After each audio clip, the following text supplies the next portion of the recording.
Che noi siamo l'alternativa alla paura della Lega e di tutti i movimenti paraleghisti di destra, siamo l'alternativa all'austerity proposta da Moretti e da Renzi, un'austerity da destra liberista, quindi noi rappresentiamo un'unica sinistra. Se qualcuno ha scelto la destra liberista ha fatto un errore molto grave per chiamarsi sinistra.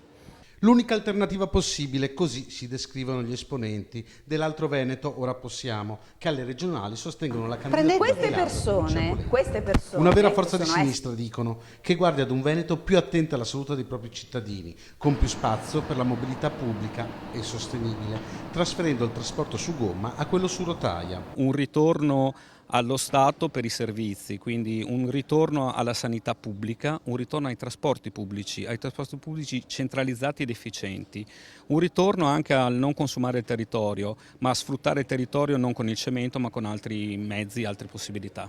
La sanità deve essere e restare pubblica, continuano gli esponenti della sinistra alternativa, evitando tagli ai servizi e al personale. Non c'è astio nei confronti dei compagni che hanno scelto di correre a fianco della candidata Alessandra Moretti, solo il rammarico per una scelta che di sinistra ha molto poco. D'altronde qualcuno ha scelto di andare con Santino Bozza, ex leghista, alla corte della Moretti, è una scelta sua, da parte nostra nessun astio, semplicemente per noi è un errore.